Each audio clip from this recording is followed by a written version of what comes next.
part 2 of this tutorial series. Today I'm going to go over some of the specific references I looked at for my 36 Days of Type challenge, and then I'm going to model out for you one of the simpler models and show you how to actually bring it into render and render it out. So we'll be going over a few different techniques, and hopefully you guys enjoy it. Okay guys, so the last video we kind of went through the intros of Maya and some of the basic techniques, and we're going to now apply those. I'm going to actually model out one of the letters here for you. We'll go through that step by step. Now, the first thing I kind of wanted to introduce here is the challenge itself. So the reason I made all these letters, it was for the 36 Days of Type challenge for this year. And basically all you do is you model or draw or whatever you want to do, you make the alphabet in your own style. So as you can tell, there's a lot of pastel here, but generally my theme for this challenge was to take every letter and use a different type of architecture to inspire it. So there's a lot of combinations of things. I mean, we have some more traditional, real life references here, the T and the N in particular, and the O. And then there's some that are a little more abstract, and they just take elements of different buildings into account. You can see I went pretty abstract with things like these. Now for this video specifically, I'm going to talk about this W letter, which is based on the Lloyd building in London, England. And it was a really great reference because there's a lot of geometry and sort of almost like Maya primitives in the actual structure. So these are some references from the Lloyd building itself. And as you can see, it's very geometric, very architectural, and it really lends itself to modeling in Maya. I mean, basically these almost look like primitives just with some few details in there. And what I like most about this reference is the different scales of these trims. We've got really big, thick, chunky forms here, which could really be a focal point to the model. And then more slender and slim trims that we could sort of accent it with. So it seemed like a natural thing to create a very linear kind of letter for, and I chose the W for that. So basically in this video, I'm going to just create a sort of kit of different models like these, and we're going to sort of bash them together to create the final image. Alright guys, so here we are in Maya, and this is the final W model, and you can really tell how simple this is. It's just different primitives sort of edited a bit. If there's extruding and there's different things that we talked about in the last intro video. And then I just sort of created like a little kit bash thing that I could throw together to create these sort of stems. So I'm going to go over a few of those now, and then we'll kind of create the W together in the video. Okay, so the first part I think we're going to make is this pipe here. So we just want to grab a cylinder from the poly modeling menu up here. So we'll just grab him.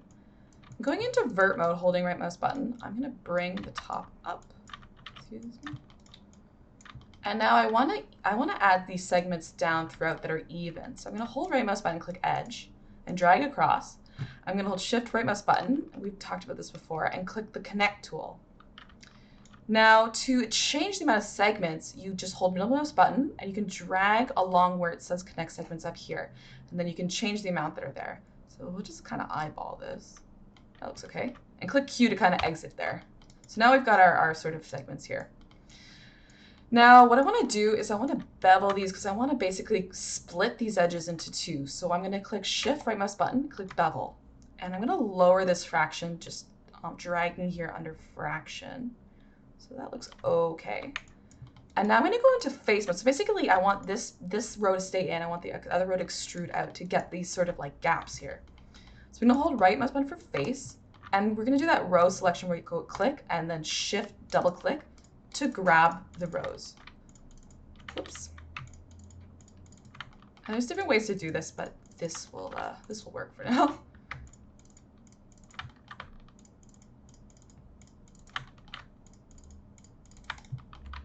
So we've got our rows here, and then we're going to click Control E to extrude, and that just brings these faces out. We'll scroll here.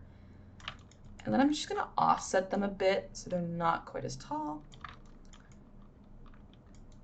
And that looks okay. Okay, so we've got our extrusion. Now I want to bevel these edges because I want them to be less sharp. You can see how tight these are, and compared to these, they're quite smooth and rounded out. So what I'm going to show you is something we did go over last time. So I'm going to grab an edge. I'm in edge mode, just right mouse button. I'm going to double click this to get the row. Now, if you just hold Control, you get to a different type of menu, and that sort of allows you to grab different things quicker. So if I go to Edge Ring Utilities and Edge Ring, it basically takes the ring going up and down from this loop. So you can see that again. I go into edge mode, double click, hold control, right mouse button to edge ring utilities. And there's different options you can see. So you could go, edge perimeter, contain edges. There's lots of stuff. And you can do this from faces or verts too. So for this case, I'm going to go edge ring. And now you could grab all these edges manually if you wanted, but this is just a really quick way to do that. And now we're going to hold shift right mouse button and click bevel. And that's just a quicker way to grab these. And these are too wide, so I'm going to bring them down.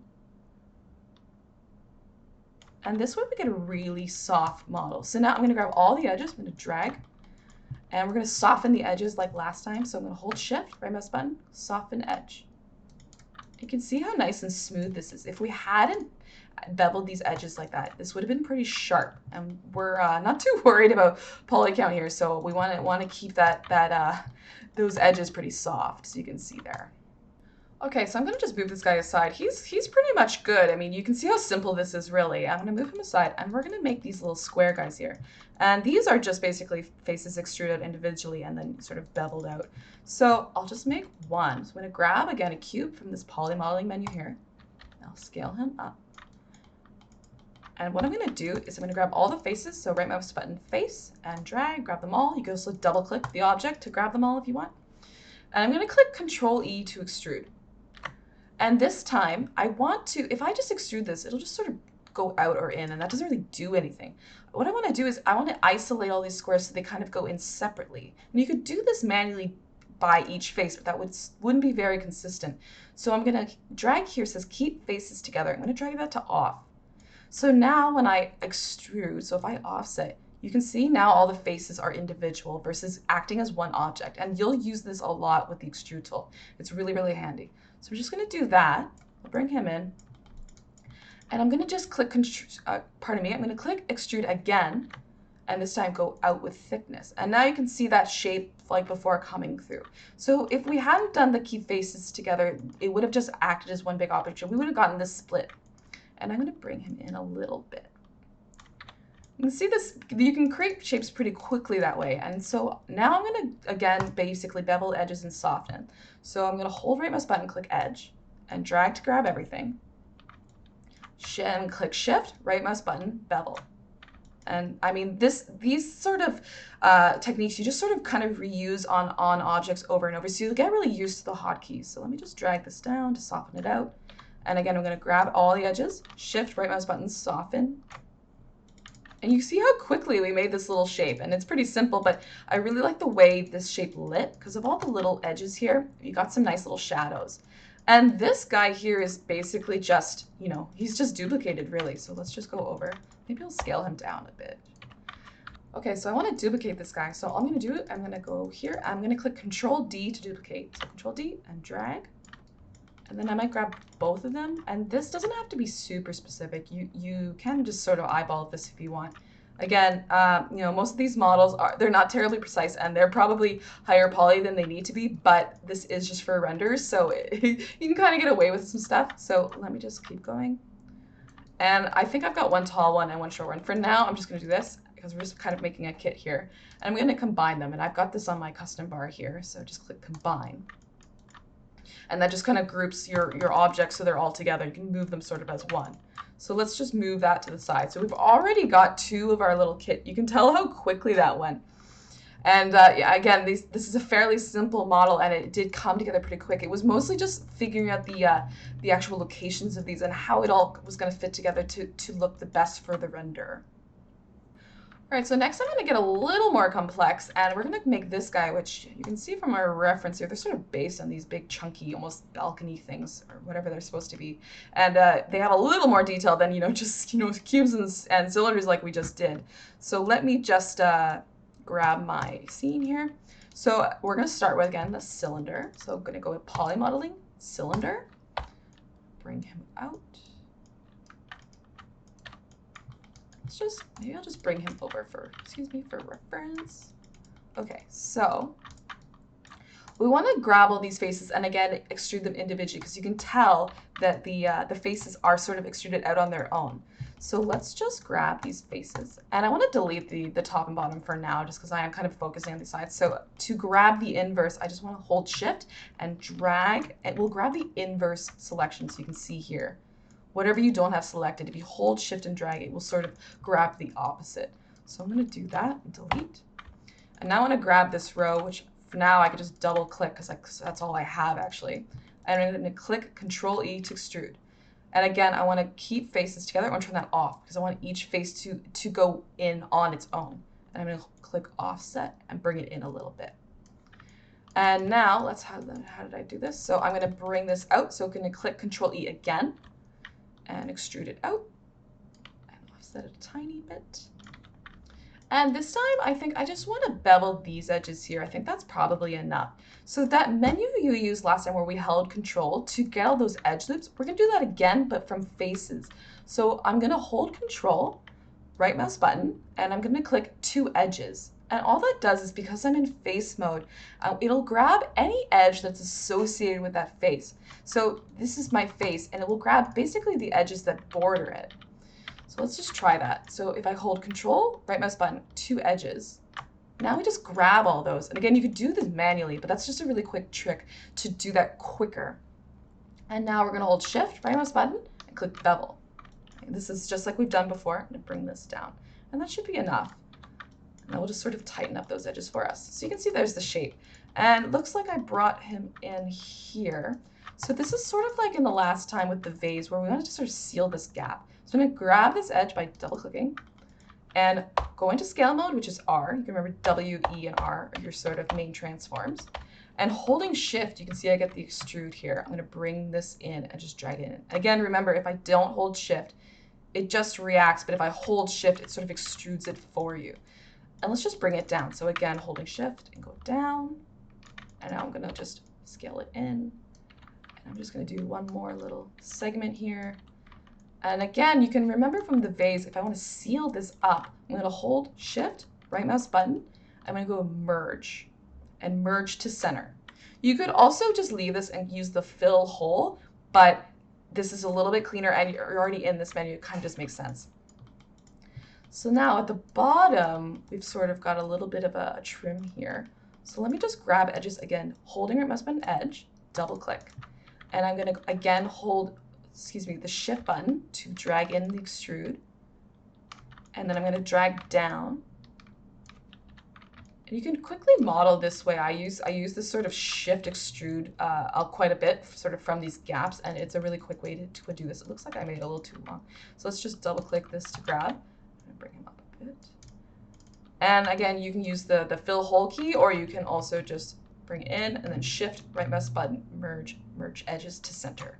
And this menu, you'll really learn, between the control one that we've been using and this one, you'll really learn these quickly. And it was sort of become muscle memory. It's kind of crazy how fast you will learn it. So don't worry too much, but you can always just use the actual menus for all these up here, and don't worry too much about that. Okay, now I want to add these sort of crossbar trims, which again is super simple. So I'm just going to grab a cube this time. So let's grab a cube. Bring him down and scale him up a bit. And there. And we'll scale him out. And again, this geo is just sort of crashing into each other, as you can tell, but it doesn't really matter for this. And he's softened out again. This is just sort of rinse and repeat here. So I'm going to go into edge mode, right mouse button, drag, shift, right mouse button, bevel. Same thing as before. I'm going to drag it down. And again, I'm going to soften, shift, right mouse button, soften. And now I want to just duplicate him because it's just the same thing. So I'm going to click Control D to duplicate. And I'm going to look over on the sidebar here. You can see we have our transforms here. If I rotate, you can see this number changes. And a really quick way to do this, if I could eyeball this to try to get it to 90 degrees, but it's not terribly accurate. So you can also just input that here. So you'll use that a lot when you do need to be a little bit more precise. I'm just going to bring him up a bit just so there's not sort of Z fighting right there. And that's all it is for that crossbar. And the last bit of this is just this sort of pole in the middle. So firstly, I'm gonna combine him, which you can either use up here, I put it on my custom, or it is on this quick menu as well. You can see it here, it's under combine. Again, shift, right mouse button, combine. And there's so many ways to find all these menus, and you'll find the one that works best for you. And again, there's about 5, so I'm gonna just Control D,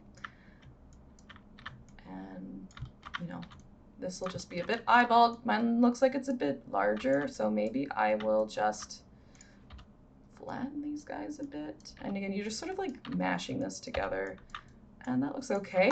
And I just want to add this sort of center pole, so that's super simple. Just grabbing a cylinder here, whoops, just scaling it, and he's literally just crashing through all this stuff. You can't really tell in renders, so you can definitely get away with a bit more than normal, but that's okay. So I'm just going to grab these faces. And if you want to just grab faces manually, but you don't want to, click shift, shift, shift, that can take a bit. If you hold tab down, you get this like plus sign, and you can just drag along and grab it. And it's kind of a quick way to do that. So let's bring this up. And that's pretty much it. He's maybe a little big, so I'm going to center my pivot here and just kind of extrude him out. And that's really it. You can see how quickly that came together, and this is probably one of the more detailed ones. So next up, I'm going to actually show you this little X guy, and then, the little, the bolts here. Okay, so next we're going to make this guy here, which you can see he's got these kind of trims on him, and this is just based on these sort of grates here. And they're pretty small, but I don't know why I really like them, but they kind of stood out to me right away, and I wanted something with a little more detail. So this is pretty much the same process as this. It's just like a tighter bevel with these X's on the front. So let's just grab a cube. And again, this is pretty much the same thing. And just create this rectangle. And just go with this. And again, we're going to go into face mode. So right mouse face and grab everything. And again, click Control E for extrude.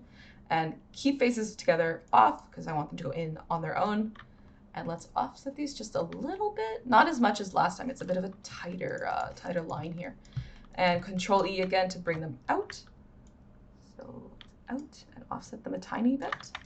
Oops. And once again, I'm going to go into edge mode and drag, and I'm going to click Shift for bevel. And again, I know this menu can feel a little fast, and you can always just use the actual toolbar if you want. But yeah, I'm sure you'll get the hang of it. It does come pretty quick. It's kind of amazing. So let's just bring this in, and again, drag, Shift mouse button, soften. And that's all it took, right, to get that. So now we'll make this X trim. So all I've done here, I've just grabbed another cube and sort of scaled him up. And what I'm going to do is, if you click 3 on your keyboard, the first time I did this, I remember being a little bit alarmed, but don't worry too much. If you click 3, it gives you what's called a smooth preview of your object. And that's what's just showing you basically, if you use a smooth modifier, what the geo will do, how it will soften out. And that's all this is. You can see they're just sort of these rounded kind of blobs here. But this looks a little skinny. So before I do use a smooth, I'm just going to scale it. And to get between smooth and sort of regular, use 3 for smooth, and then 1 to kind of get back into your normal editing mode. So don't worry too much if you get stuck in that. So I'm just going to actually thicken him out. And I'll just do this a few times until I'm sort of happy with the shape. Maybe I'll make him longer. And as you edit the object, the preview will change, it will update, which is really useful. So you don't have to kind of keep going back and forth, actually adding the smooth. So that's okay. So now to use a smooth, click mesh and just smooth. That's all it is. And you can change how many divisions you have. I think I might do 2. Might even be overkill, but that's okay. We want it nice and soft. And click Q to kind of get out of that. And then we've got this little sort of blob here. I might thicken him a bit. And I'm just going to bring him in and just rotate him. And this is pretty quick and simple thing, and you could really play with this, but that's all I did for this. So Control D to duplicate. And let's just bring it back a tiny bit. And these are a little bit uneven. So yeah, you can see how quickly that kind of came together. These are maybe a little bit skinnier. Maybe I did go too chunky in the end, but these things always change every time you make them, clearly. So hopefully that kind of conveys the use of that smooth preview for this. And once again, I'm just going to combine these, you know, shift right mouse button, combine, or up in your menu, and Control D to duplicate. And I'm just going to do about 4 of these. It looks like these got a little bit tall, so let's combine again. Just kind of squat them a tiny bit. So you can see our kit's kind of coming together. We've already made 4 of these, and I'm just going to really quickly kind of go over these bolts, and then we're going to just put the whole thing together. Okay, so this is our kind of like last detailed guy here, and it's again, you can see it's just basically beveled cubes here, and then just like cylinders and some bolts to finish it. So again, this is sort of the same thing, but just going in, and I'm just going to grab all my edges, shift right mouse button, bevel, whoops.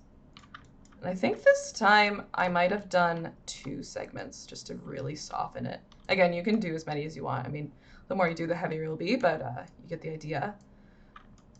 Let's just soften it a bit. And once again, grabbing everything and softening it out so it shades nicely. And all this is looks like I just duplicated them and then threw these cylinders in. So again, just Control D, scale it down. And again, this is sort of slapping it all together. It's just crashing, but that's okay. So there's our sort of brace. And then it's just these cylinders. So this guy looks like he's, I'll bring him up. Looks like this guy's on the edge here. And we've got this guy. Got one down. Again, this isn't the most accurate, you know, modeling. It is sort of kit bashed together, but that was kind of the whole point, was just to make these renders and not worry too much about that. So that's kind of what we're doing here. But let me just grab a cylinder. So go grab a cylinder from here, and I'm just gonna bring him here. I'm gonna hold right mouse button to vert. Just drag these up, and you could delete the, you know. Normally, good practice is to grab the faces that you're not seeing, just to delete them, because, you know, you're paying for geo you're not really using, so you can always do that. But I'm not really gonna worry about this for the tutorial here. I just added these sort of little trims here. Bring these out a little bit, and then looks like this is just scaled these down a bit. Whoopsie. Looks like this is just the same on the other side. I'm just going to bring this over. And now we just need to, I'm going to center my pivot and Control D to duplicate. I'm going to go on the right here. You can see that number's changing. I'm going to click, I'm going to make it 90 just so it's nice and even, although you could eyeball it if you want, but just a little bit better. And vert mode and bring him over. It looks like this got a little wide maybe. So I'm just going to bring him in. And there's sort of our main shape. And looks like we just have sort of 2 more cylinders here. So I'm going to bring the pivot over to the base, which again, you hold D to change a pivot. So if I want a center pivot, you can always just find that in the menu. But if you want to actually move the pivot manually, if you hold D, you can see I can move it freely. And that's a really quick thing that you'll do a lot, because sometimes your pivots do kind of go all over the place. So let me just drag this like this. And then this way, when I duplicate him, Control D, and rotate him, he kind of rotates from this base. So it just makes my life a little bit easier. And actually, let's just bring him in. Actually, you know what? I'm just going to grab these verts and just bring them up. And Control D, again, I can just rotate from this base. It looks like these got skewed out a little bit, so I'm going to grab all of these and go into vert mode. So you can grab them, you can go into vert or face or edge mode of multiple objects if you have them all selected. So you know, you can see I'm grabbing everything, right mouse button vert, and now I can actually edit like this whole object almost like it was combined. And I want to make this a little taller, so I'm just going to bring these up, and I might just widen them and bring these in. So you can see together it's already kind of come together. And then just to finish this, I just basically took some small spheres here, and I just sort of placed them along all of these, just as like a small detail, which is always nice to have your model, different levels of detail. So that was kind of the main component of this focal point here. So I'm just going to finish this up and finish these last few pipes here. And then the next bit, I'm gonna actually put the whole shape together for you. Okay, we got a little kit of primitives here, and they're looking kind of cute. And now we're gonna just throw it all together. So let's just start with this focal point. I just threw these little bolt guys on here just for a trim. And I'm just gonna grab these. I might combine this and just bring it into the middle. That looks okay. And something I want to do here just to make my life a little bit easier is I want to use orthographic view. So basically right now we're in perspective mode where you can kind of toggle all directions around this model. If I click spacebar, you can see I have 4 windows now. And these basically, I'm going to click F to focus. If you remember from last video, if you click F, you sort of frame your object. And we've got front mode, top mode, and side mode. And this just helps. So if I click spacebar while hovering over whichever of these, it will enter sort of that screen. And what that does is I'm only seeing this from this front mode. I can't break this axis. If I try to toggle this and rotate, I can't. But it can make placing things a little bit more accurate. So what I'm going to do is I'm going to use this mode for a bit of this. So let's just start with, we've got this guy here. He's a bit big maybe. Him down. So I'm going to start with these cylinder guys I've got. So let's grab him. And I'm going to move his pivot all the way down. So holding D again, I hold D and I just drag. I can move him to the base. And let's just duplicate him so that I don't sort of lose this base kit here. And he's around here. I think he's a bit tall. And this is just basically creating the shape itself. So he's something like that. And if I click spacebar again to get back to this menu and spacebar back into perspective, I can kind of go in between these different modes to see what I'm doing. So he's crashing a little too much. I'm going to bring him back. You can see he's pretty far back. And maybe I'll angle him just a titsy bit more. And the other side's pretty much the same. It looks like he's a little bit taller. So again, spacebar and then hover over the one you want. Move Control D to dupe. And just do the same thing. I might just bring him up a little bit so it's not totally symmetrical. And I'm sure as I make this, it's not going to be the exact same. Again, all of these things always change a bit when you make them, but you'll get the idea. And now let's grab our little cube so you can see him here. So again, I'm going to duplicate him just so I kind of keep this like a template kit that I've got. And I think he's a bit big, so I'm going to scale him down. And again, I'm going to move the pivot down. So holding D, and you can see there. I'll put him down on the base of this plane. It looks like actually this guy's floating. Let's bring him in. I've just placed a plane here so that I kind of know if things are actually sitting on a flat surface or not. And again, you can see there's some crashing. I've got stuff just crashing right through, but from the render perspective, you won't really be able to tell. So he's behind here. And again, I'm going to go in, click spacebar, go into front mode, mode, not mood, and rotate him. Actually, he's a bit taller, so before I rotate, I'm going to duplicate him so I've got sort of room to work with. I can just delete from the top. So combine these. If you combine, you have to move the pivot again, which is a little bit annoying, but that's okay. And let's just put him, looks like he's something like this. And basically all this was just taking my kit, just trying different combinations and seeing what worked best. I kind of wanted like these focal guys with more detail on either side and these trims to kind of frame it all. So that's all this really is. And so it looks like the other guy is just the same thing but shorter. So we're going to just do this. And I'm just going to go in and just clicking right mouse button, go to face mode. And if you remember, if you double click something, it will grab all the faces associated. So I'm going to just double click the top like 6 or so to get the right height and just click delete. Actually, maybe I'll do one less. Something like that. And I think this guy's actually maybe too tall, so I'm going to do the same thing. Just delete. So there's our guy. Oh, again, clicking spacebar to get into this menu. So next up, let's do this. Again, holding D to move the bird down. This just makes your life easier. You could do it from the center, but it's just a little bit easier to do it this way. Duplicating him. And bring him up. Doesn't look like he's rotated quite as much. Just bring him up a little bit. Maybe a bit big. I can just sort of place him. And there's not really any good, proper way to do this. This is just sort of like by feel here. Something like that. And then we've just got this guy here, so let's just grab him. Oops. Sorry, I have to combine this guy just so it's a little easier to manage. And Control D, bring him over. And it looks like he's sort of sitting behind. So actually I'm gonna bring these cube guys back just so there's not too much crashing, because it's nice when you get these sort of like contact shadows. And he's sort of behind both of them. So again, this is just a lot of sort of back and forth and trial and error here. Again, spacebar to get to this, and I'm gonna just rotate him something like that. You can see how quickly this is. I mean, it's not too far off. There's some angles that have changed a wee bit, but that's all right for the purpose of this. And basically the background of this, which I added because it felt a little plain.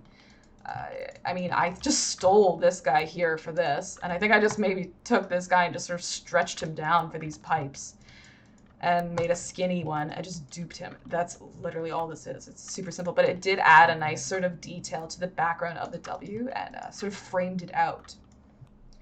So I'm just going to kind of reuse this guy. Again, he's pretty simple. We'll just kind of show you how I've framed this here. So that's literally all it is. And you can see how quickly, I mean, it's not bad.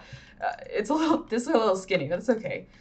But the last thing we want to do, we want to bring this into Blender because that's what I like to render in. But you can see how this one has different colors associated to it, sorry. And the reason I do this is so that in Blender, I want these to be different materials. And this is just a sort of a way to color code them. So it's really easy to apply textures and just like edit them while I'm in that editor. So all you have to do for that is, so let's say I want, this guy to be, this sort of greenish one. So I'm going to hold right mouse button, click assign favorite material. And I like to pick Lambert. Click Lambert there. Just sort of let your mouse. You're holding right mouse button, kind of dragging onto that. And over here on the attribute editor, I'm going to click Lambert this. And all I'm going to do, this is more just so I can tell what I'm doing. You don't really have to. But I'm just going to sort of assign like a random color. I mean, you could sort of assign something closer to what you're actually looking for. But for this, it's just basically for peace of mind to know that you've sort of finished that. You've assigned it. So that's that. And then let's say, I want this sort of pipe in the middle to be like a different type of texture than this. So I'm going to go into here, holding right mouse button face and double click this guy, right mouse button, assign favorite material, Lambert. And I'm just going to go through and just sort of color code these. So you can see like, for example, these pink guys. So I can just grab these two mesh actually. And again, right mouse button, assign favorite material. If you've already used a material, you want to use it for something else, you can do existing, and then you can kind of find all the ones you've already made. So either way, but I'm just going to grab the Lambert and again, just assign it, I usually assign pretty bright colors, so just so I can kind of tell what's what and what has been split off. So that's something really important that if you forget, you can just assign them in Blender, but it's just easier to kind of pre-do it in Maya and have those sort of color IDs ready to go.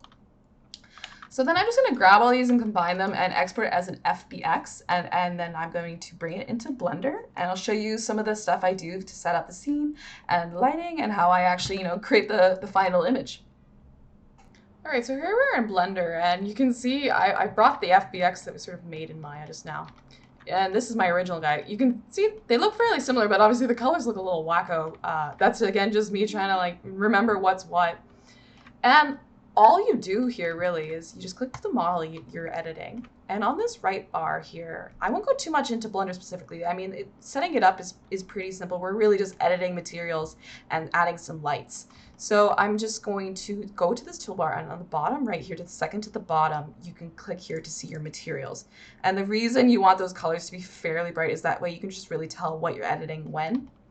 So for example, we've got these tall sort of tubes. So that's, this guy here.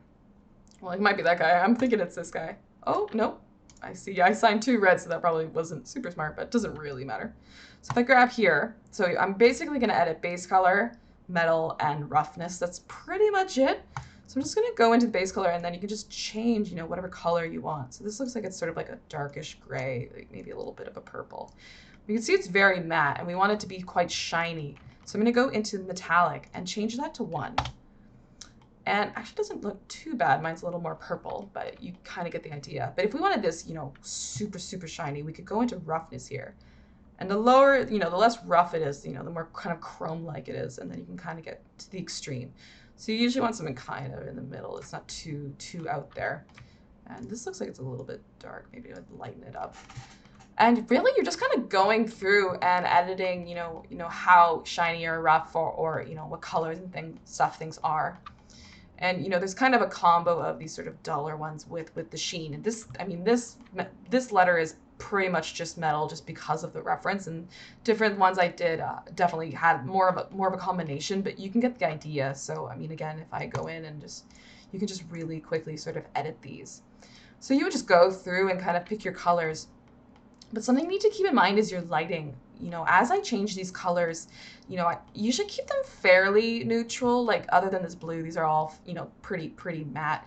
But the lighting is really important because my lighting is pretty strong. So you don't need your colors necessarily to be as strong because they will sort of take on the lights.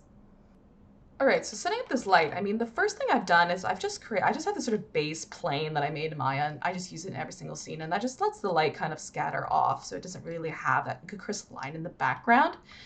And all I've done for lights is I have 3 lights. So I just have a directional light here, and he's just sort of angled downwards, and I always keep him at a sort of a soft yellow or orange, and he's not terribly strong. You can see if I turn this off. You know, he's kind of the main light source. He's sort of the main fill light, so that's all he's doing. And then I've got 2 sort of big area lights on either side. I've got one on the left, he's sort of the main light, and he's quite a strong sort of peachy pink. And on the right side, I have a sort of contrasting one that's blue. And when I was saying before how important the colors of the lights are, and you know, you have to kind of find that middle ground between your colors and, the colors of materials and your lights. So if I change this, you can see the whole image can change, and you know, my stuff is fairly strong in contrast and in color palette, so you know, you can kind of go back and forth a lot, but you know, you can really play with this and change your image. I mean, something like that actually looks kind of cool with the yellow. You get the idea. So I usually have quite a strong sort of warm pinkish orangish light, and then something in a cooler tone that kind of fills this. So if I like move this down, you can see it really adds this kind of fill to kind of fill in these shadows and add that little bit of like a rim light effect. So once you set your lights up, you want to set up a camera. So you just create a camera in the scene, and you can see I have him paired to an empty object in here. And again, I won't go too much into Blender because this is more of a modeling video, but all he's doing is, I mean, you can change these angles, or you could, you know, rotate your actual object. And that's all it is just getting the right sort of perspective that you want. And usually I do a fairly straight on shot, and then I just actually adjust the mesh in terms of orientation. But the last thing I've done here, which this is I actually did this by accident and I really liked it. And it's not maybe the best practice, but I'll just show you anyway. So you can see here, there's kind of a weird white silhouette going on. It looks a little crazy from the front and the side, or the back and the side, sorry. But from the front, you can't really tell. And all it is I've duplicated this mesh. And I just created a white shader, just a flat white. And I just assigned it to all the textures. And then I just moved it so that it sort of slightly silhouettes the object. And what it did, I did this sort of by accident, just trying something out, and it adds these nice sort of crisp lines. You can see them in here and in here, and it's almost like a fake silhouette. And you can see it adds a really nice highlight to the left. And I ended up doing it for a lot of my models. I'll show you how I did it also in our final video, but that's something that, you know, I don't know if I would use it for really anything except this challenge, but I ended up using it on almost every letter because I really like that sort of stylized hit. It does sort of simulate like a really strong rim light without kind of affecting the rest of your scene. So that's a little hack I did that, again, you know, it's kind of crazy, but, you know, it kind of worked for this. So yeah, that's kind of it for Blender. I mean, it's pretty simple. I just sort of use the scene over and over, and you know, you can change, you know, the background here. So if I change this, this also affects the scene. So you're really going back and forth between, you know, the lighting and the backdrop and the actual albedos, and finding kind of a happy medium. And I tend to do some test renders with different color palettes and different, you know, strengths in your lighting to kind of find that happy medium, and so you don't sort of waste time rendering a large image. Just do them at, you know, a low size and figure out what feels good, and then, you know, you're kind of good to go. So really, that was kind of the pipeline for most of these letters. This was a simpler model in terms of it was, you're just editing primitives mostly as they are, not really, creating very, organic shapes. It was more structural, which was really fun. And, I hope you guys enjoyed, me showing you some of these sort of basic tricks, within a model, since we did that introduction video. So that's sort of the end of this intermediate video, and the next one I'll go into something much more complex. We're going to do something way more organic and has a lot more features to it and a few different modifiers. So please, stay tuned for that, and I really hope you enjoy this and hopefully learn something and want to, jump into Maya or Blender or whatever you like to use. And once again, my name is Kassy Krahn. I'm, a 3D artist, and you can find me on Instagram or Behance at Kassy Krahn. And I thank you for, getting to the end of this video here.